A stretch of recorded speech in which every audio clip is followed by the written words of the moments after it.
We'll do a couple of more, and then next we've got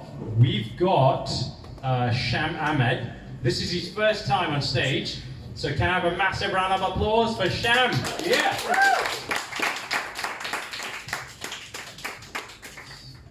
So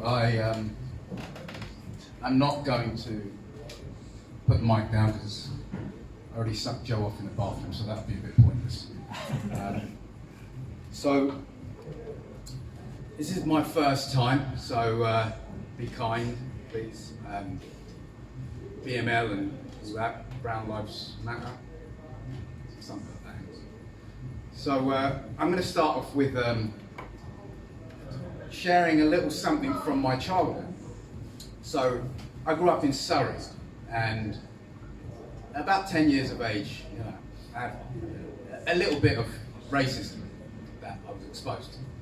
So I was the only brown kid in my school, one of them. I'm pretty sure I was the only brown kid because I don't remember anybody else being brown. So one of the things kids said to me one day was, why have Pakistan never won the World Cup? And I was like, okay, so why have Pakistan never won the World Cup? You tell me. Because every time they get a corner, they build a shop on it. Thank you. And so there was another thing they said to me. So they said to me, what do you call a Paki without a car? I don't know. What do you call a Paki without a car?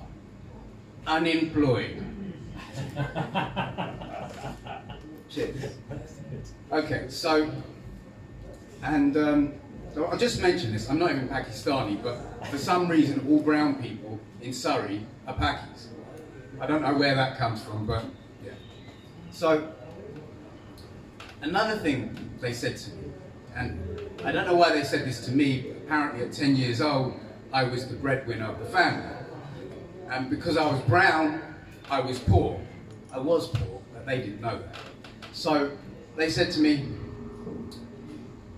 your family are so poor that you have to leave the fridge open for the ants just so you guys have something to eat. So anyway, now we've opened the door to a little bit of racism. Let's go a little bit further, and I'm going to share a little experience that I had and a story from my childhood. Again, when I was 13, so we're moving on a few years, I was a little shit, right? And I hung out with this little shit called Andre. And he was a black kid, and he travelled from London to see me. And so we were both little shits together, and we got up to mischief, basically. And so he had to travel on the train to come down to spend time with me, and because he had to travel on the train and spend a little bit of money, we used to have sleepovers. So we used to stay at my house for 2 to 3 days at a time. And we used to get arrested, right? We used to get arrested because we were little shits, basically, right? So after a while, my dad, bless his soul, 68 to 70 he was around the time, had me when he was quite late, baller, and he was really unwell, right? He had arthritis, and he had diabetes, and unfortunately, he died, of lung cancer some time after that. So, unfortunately, he also had me as a son. Poor guy. So, we started getting arrested together, and he said to me, right, that's it, no more. You and Andre, you can't hang out together anymore, and he can't stay at the house anymore, right? And he was like one of my only friends at the time, and my best friend. So I pleaded with my dad, and I pleaded with him, please let Andre stay. He's my only friend. He's one of my only friends, and he's my best friend. And it was a no, and a no, and a no. And then I thought I'd just keep asking. So he said no, and he said, stop asking me. I decided I was going to ask him one more time. So I did. I said, Dad, please, can Andre stay? No, I don't want that African shit at my house. Old people, when they get to a certain age, have no filter, right? So I was kind of like, okay, so I guess that's going to be a no. I'll let him know, yeah? So anyway, I've got another friend, right? He's about the same age, you know, roughly around the same age. He was from Mauritius. He was an uncle type figure. No pedo shit. He was just like an uncle to me, right? So basically, we were out in London. We spent the day in London, doing a bit of shopping and whatnot. And it just so happens that about, I think a few weeks before this, he had a fire at his flat. So he had a fire at his flat, and so he had the door replaced. And let's give you a little bit of a flavour of the kind of character, you know, sweetest guy, you know, as I said, he was an uncle type figure to me. So we're on the way back, and you know, it's been a long day, and I'm talking about how it's going to be nice to relax when I get home, etc., etc. And you're going to have to excuse my atrocious Mauritian accent, but you know, just work with me. So we're on the way back, and I'm like, yeah, I can't wait to get back, relax, you know, just put my feet up and watch some TV. And so he's like, yes, I cannot wait to get back and take my underwear off. Your underwear? Yes, I detest the cunt. And I'm like, your underwear? Yes, I detest these cunts. Right? I was like, okay, so this guy obviously doesn't like underwear. Okay, fair enough. So the kind of character that you're dealing with. Again, you get to that age, you have no filter. Right? So we get home and to his place, and he's had the door replaced, right? So there's 4 screw holes, right? And there's only 3 screws. So I point out to him, you've got one of your screws missing. And he says to me, yes, they sent one Polish cunt. I was like, sorry? Yes, he was a cunt. I was like, isn't that a little bit racist? No, he was a Polish cunt.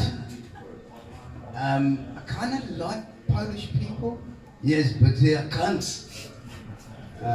Okay, so I guess we won't be talking about Polish people anymore.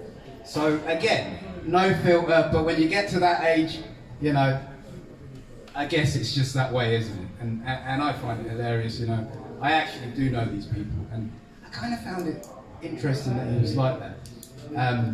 Because in the 60s when he came, he must have gone through some shit as a coloured man. So for him to kind of be like that, he's one cold ass motherfucker. And so I've probably got to the 5-minute mark, but fuck it, I'm going to carry on. Excuse my bad language, but I'm doing my best to try and keep it in theme with what I'm expressing. So I'll tell you one more story about me and my fucked up childhood, you know. Because I was a bit of a fucked up character, and I hung around with some fucked up characters, right? And so there was this transitional period where I was moving into a place where I'd stopped being so fucked up, and I wanted to be less fucked up. And I still had ties with some of my fucked up friends, right? One in particular was especially fucked up, right? It was a bit of a special case, right? So, you know, we're in the car one day, and, you know, we're driving, and he says to me, Sham. I'm like, yeah. He says, bro, I've cracked it. You've cracked what? I've figured out a way we can make a killing. I'm talking about change the game. We're gonna live life to the max. And I'm like, really? And you know when someone's just really excited and enthusiastic about something, even before they share the idea, you kind of pick up on their vibe, right? So he's so excited, he's like, yeah, you're gonna love it. You know, I've been doing it, and it's, you know, it's brought me, a lot of money, and I'm killing it. And you know, when you come on board, we're both gonna kill it. And I'm already thinking, like, he's got some groundbreaking entrepreneurial idea that's going to change things for us.